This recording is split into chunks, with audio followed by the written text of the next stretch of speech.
Hey guys, a little update video here on the tractor.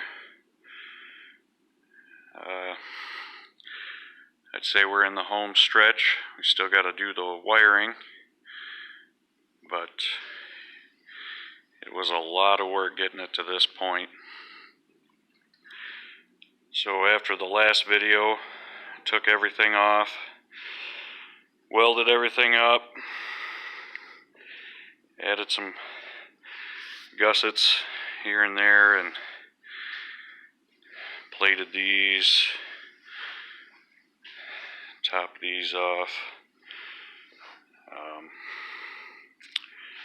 and then everything got cleaned up. A good couple coats of primer on everything, and then I bought a quart of Massey Ferguson red from the dealership and brush painted 2 coats on everything with 2 days in between each coat to let it set up and dry. I had them hanging up there in the rafters and just kept a fire going by it, and it looks really nice. I got let's see, got the alternator down there hiding, and that works good. I tested that out. It takes right off and charges.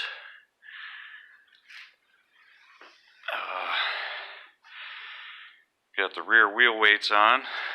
I painted those up before, put them on, and those turned out nice. I had to take the chrome lug nuts off of the wheels and trim the excess studs off, but that wasn't too bad, and that gave it the room it needed. So those are 20 pounds of weight, 40 pounds each wheel. Works out nice. When I had this off, I weighed all the parts individually, and that set up right there with the cylinders, it's about 200 pounds, so not too bad. The cylinders themselves are actually pretty heavy. They're, almost 20 pounds a piece, so it all adds up. What else? I decided against running a separate battery back here. I had said I wanted to do that in the last video. The main thing is, I was going to set it off of that hitch and build off of there, but the height of the battery gets in the way of this seat pan. The seat pan opens up and it would hit the top of the battery. And I got thinking about it, with how little I'm probably going to use this thing. A lot of times the stuff that I build sits for months at a time, and I don't want to have to look after 2 batteries, and it'll just save me a lot of money. So if I can just disconnect the stator from the engine, I'll just have the alternator charge the battery that's already in it, and that should be plenty. But yeah, it's looking good so far.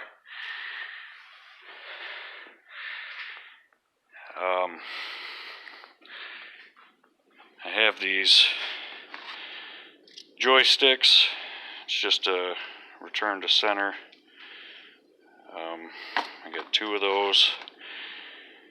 I'm running these winch solenoids. I saw somebody else online do this, so all the current that those cylinders need will be running through this and not this small switch. The only thing the switch is going to need is just these 2 signal wires. And I bench tested all of this stuff when I first got it, and it works good. So that shouldn't be a problem. But yeah, it looks pretty good. It's not as smooth as a spray paint would be, but it's a much stronger coating, and I'm happy with that. You can probably see in the lights the brush marks, and there's probably a few runs here and there and maybe a couple bristles, but not a big deal. I'd rather have a heavy duty paint on there than spray painting it. I put some grease fittings up there for those pivot points. Those have bushings in them. And then down here, I drilled the bolts down the center. Those are just sleeves inside of there, and these bolts have a very long shoulder. So I just drilled it down the about center of the sleeve and then drilled it out this way, so when I grease it, that sleeve takes up this whole shoulder, I guess you could call it, on the bolt, and it works nice. And then I also put this tab on it that lines up with the hex, so when this bucket pivots, the bolt does not spin inside these brackets. The bolt only spins inside of that sleeve, if that makes sense. So, yep, that's where I'm at. It won't be much longer. I'll get it all wired up, get those joysticks installed, and have to try it out on something. Alright, thanks for watching. Bye.